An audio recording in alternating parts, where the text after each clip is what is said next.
Bonjour peuple de Dieu, je vous salue dans le nom de Jésus. Alors si je prends mon temps pour faire cette vidéo, c'est juste pour vous partager l'amour de Dieu, l'amour de Jésus-Christ qu'il a manifesté dans ma vie. Il y a une année exactement, j'avais une sorte de tumeur au niveau de entre mon cou et mon épaule.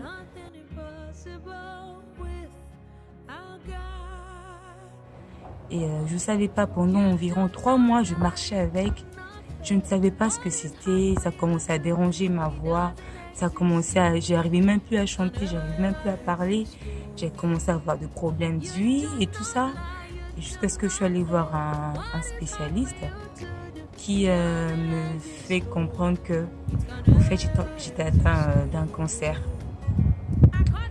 Et aujourd'hui, je vais vous partager comment j'ai pu gérer cette nouvelle. Et je ne vais pas vous mentir, je veux juste que ce témoignage aide quelqu'un qui est en train de me suivre en ce moment. Et j'espère vraiment que le Saint-Esprit fera son travail au travers de ce témoignage. C'était au mois de juillet, en début juillet, j'ai appris, le médecin m'a dit, après avoir fait plusieurs examens, j'ai eu à faire la biopsie, on a fait plusieurs tests ORL et ils ont conclu que c'était un cancer, c'était un lymphome, c'est un cancer de sang, de ganglion plus précisément, dont j'étais atteinte. Et en apprenant cette nouvelle, j'étais, non, c'est pas possible. Ça peut arriver à tout le monde, mais ça ne peut pas m'arriver. J'étais prise entre deux. Je ne savais pas si je devais pleurer ou si je devais me tomber dans la dépression parce que je m'imaginais déjà ce qui allait arriver après. Mais vous savez quoi? Dieu est bon parce qu'il nous a déjà préparés par rapport à ça. Dans Jean 14, la Bible dit, dans Jean 14, au premier verset, que votre cœur ne se trouble point. Croyez en Dieu et croyez en moi. Ça, c'est Jésus qui dit. C'est Jésus qui parle parce qu'il savait qu'il peut arriver des choses comme ça aux êtres humains.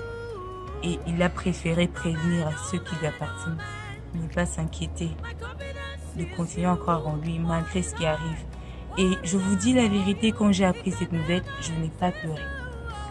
Je n'ai pas pleuré, j'ai gardé mon sang-froid. Le Saint-Esprit, j'ai dit Saint-Esprit, aide-moi à ne pas me comporter, à ne pas réagir comme tout être humain, comme une personne qui ne te connaissait pas. Je veux réagir comme si le Saint-Esprit était là, près de moi, qui me secouait. Je n'ai pas pleuré. Et pour vous dire, j'ai gardé cette nouvelle pendant 3 jours, sans dire à personne. Je prenais le temps pour moi. Je prenais le temps de parler à Dieu avant que quiconque ne sache. Je disais, Seigneur, regarde ce qu'on m'a appris. Regarde ce qui m'est tombé dessus. Comment je dois réagir? Qu'est-ce que je dois faire? Et le Seigneur me dit que ton cœur ne se trouble pas. Crois en Dieu et crois en Jésus. Crois au Saint-Esprit qui est là pour te consoler. Et aujourd'hui, j'aimerais dire à quelqu'un, peu importe la nouvelle que tu apprends aujourd'hui ou que tu apprendras demain ou que tu as appris il y a quelques jours, crois en Dieu, crois en Jésus et fais confiance au Saint-Esprit. Le Seigneur m'a donné la force, il m'a donné la capacité de digérer cette nouvelle. J'étais entre perdre la confiance en moi, perdre la confiance en la parole de Dieu. Mais non, je ne l'ai pas fait parce que le Saint-Esprit m'a aidé, m'a rappelé les paroles de Dieu, les paroles que Jésus avait dites. Je n'ai pas perdu espoir. Ça m'a pris du temps de parler à mes frères, à mes soeurs et même à mes parents pour vous dire. Je leur avais pas dit directement. Ce n'est qu'au bout de 3 jours que j'ai eu le courage de parler, que le Saint-Esprit m'a donné le courage de parler. J'ai parlé à mes frères, à mes parents, à mon pasteur et ce que j'ai aimé, c'est que ils étaient là, ils m'ont soutenu, ils m'ont pas lâché, ils m'ont encouragé, ils n'ont pas pleuré. Et c'est là que j'ai même puisé la force. Parce que vous savez, les réactions des gens autour de nous par rapport à ce qui nous arrive, c'est très important. C'est pourquoi il faut faire très attention. Choisir à qui tu peux raconter tes problèmes en premier. Parce que ce sont les premières personnes qui vont te donner le point de marque. C'est par rapport à leur réaction, tu pourras voir comment tu vas évoluer. Mon pasteur, mes parents, mes frères, et mon fiancé ont été là. Ils ont vraiment été là. Ils ont encouragé mon âme qui était prête à sombrer dans la tristesse, mon âme qui était prête à sombrer dans le désespoir. Ils étaient là et ils ont réconforté avec la parole de Dieu, avec leurs paroles, avec des paroles mais encourageantes. Et c'est pourquoi en ce jour, je veux encourager quelqu'un. Tu as appris une nouvelle de semblable ou même pire.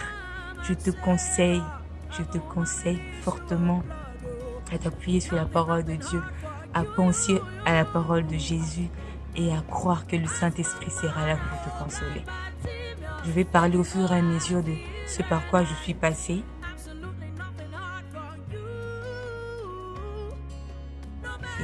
Je crois et je sais que le Saint-Esprit touchera, reconfortera quelqu'un de là où vous me suivez et que la paix du Seigneur soit avec vous. Je vous aime dans le nom du Seigneur. Merci.